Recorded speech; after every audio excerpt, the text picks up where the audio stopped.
So tayo ngayon ay pupunta sa Mindoro at ang ride natin balikan lang. So nandito na tayo ngayon sa Batangas Port para sumakay ng Roro at time check, it's around 4:30 AM. And pagdating namin dito, wala pa palang biyahe ng barko papuntang Mindoro, so kailangan namin mag-untay dito hanggang 6 AM. So yan, ito kapapasok lang natin dito sa mismong port. Tapos ang una natin gagawin dyan is pipila. Habang nakapila tayo, din tayo magbabayad para dun sa fees kung magkano yung pagsakay sa Roro. And for this ride, mapalad tayo na pinahiram tayo ng Aprilia Philippines ng Aprilia Tuareg.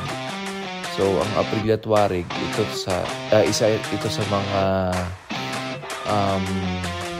rally bike nila.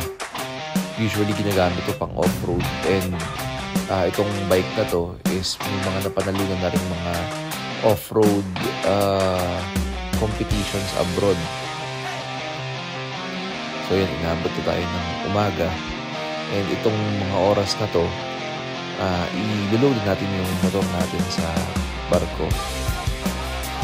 So pabalik lang tayo dun sa motor.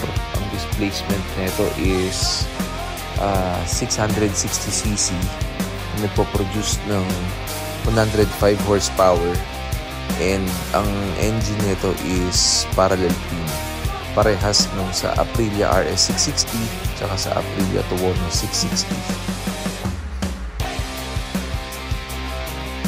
Dito medyo dahan-dahan lang tayo pumasok kasi medyo madulas kasi yung rampa ng barko. And kung makikita ninyo, medyo makintab yung sahig ng barko.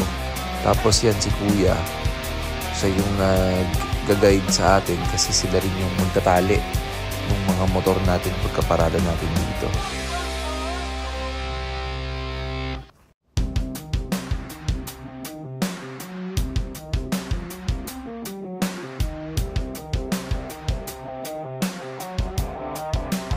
So ito, nakababa na tayo ng barko galing sa Abra de Ilog Port. So yung ruta kasi natin is galing Batangas.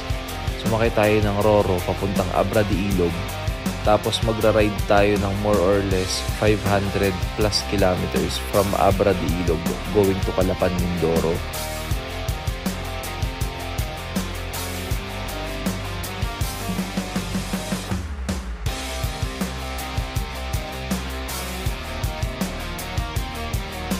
Yung tinatahak natin daan, actually hindi ko rin alam kung saan na ito banda. Pero ang masasabi ko lang, ang ganda ng daan dito sa Mindoro. Actually, ma-enjoy nyo talagang mag-ride yung gantong loop na dulo sa dulo. Meron pang isang daan na mas malapit papuntang Calapan. Pero sabi ng mga lokal dito, hindi pa raw siya tapos. So yung iba nating mga kasama, pwede daw kasi silang mahirapan dahil sobrang lalaki ng mga motor na dala nila.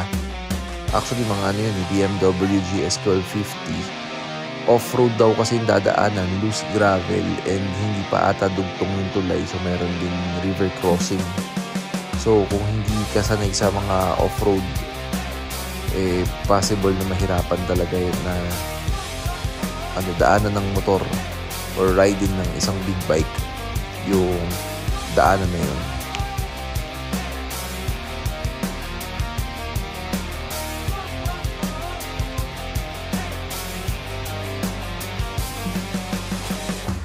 Tapos dito, huminto kami sa Devil's Mountain para kumuha ng picture. Tapos huminto rin tayo dito sa tulay para mag-picture tsaka mag-video na rin.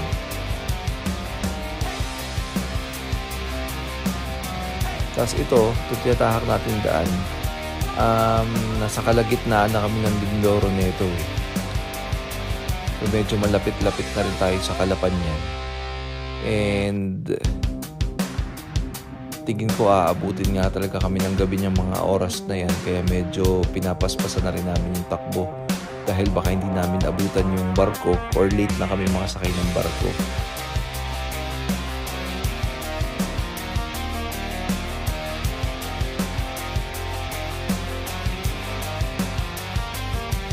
Tignan niyo naman yung tunawin sa likod, diba? napakaganda. Kaya talagang worth it na na bumiyahe sa Mindoro, tsaka ma-appreciate yung ganda ng Mindoro.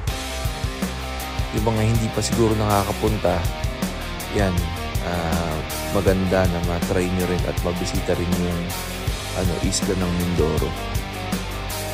Dito, inaantay ko na sila dahil nauna ako ng konti para makuhaan ko rin sila ng video.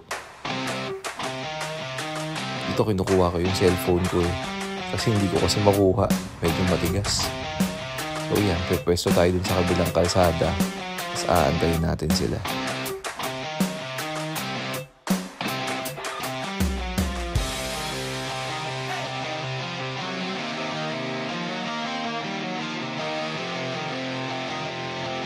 Habang wala pa sila, tinake advantage ko na rin. Picture muna tayo ng motor natin kasi medyo maganda rin yung view dito.